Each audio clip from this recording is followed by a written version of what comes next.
पप्पू ने FM radio पर call की। पप्पू, मुझे एक बटवा मिला है जिसमें बहुत सारे पैसे हैं और एड्रेस मुल्तान का है। होस्ट, तो क्या आप बटवा वापस करना चाहते हैं? पप्पू, पागल समझा है क्या? मेरी तरफ से इसे एक गमगीन गाना सुना दो।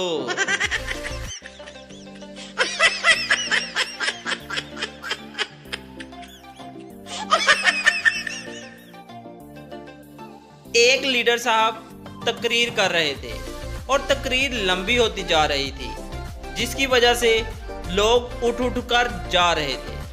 ये देखकर स्टेज सेक्रेटरी ने लीडर को चिट भेजी, तकरीर जरा मुख्तसर करें।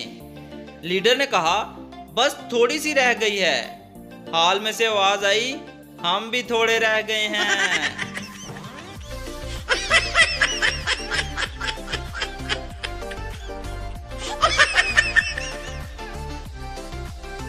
एक सियासी लीडर को तकरीर करने से पहले माइक चेक करने की आदत थी। जब एक दिन इन्होंने तकरीर करनी थी, किसी ने माइक में करंट छोड़ दिया। जब लीडर साहब स्टेज पर आए, माइक को हाथ लगाया और कुछ यूं हुआ, मेरे अजीज भाइयों और बहनों, हाय मैं मर गया।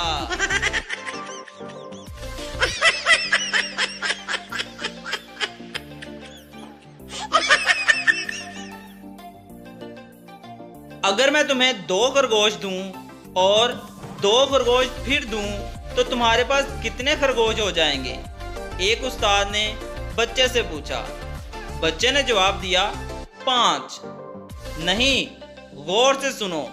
अगर मैं तुम्हें 2 सेब दूं और फिर 2 सेब और दूं तो कितने सेब हो जाएंगे?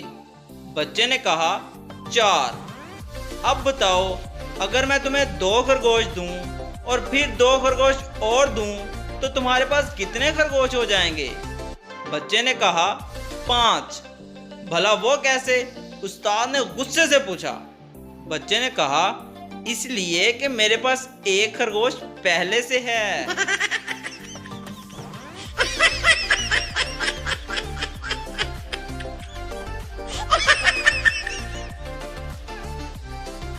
बीवी, मेरी शादी तो पढ़ाई की वजह से लेट हुई, तुम्हारी शादी क्यों लेट हुई? पठान, मैं सदका बहुत दिया करता था। बीवी, शादी का सदके से क्या ताल्लुक? पठान, सदका बहुत सी बलाएं टाल देता है, बस इसी साल मसरूफियात की वजह से सदका नहीं दिया तो मेरी शादी हो गई।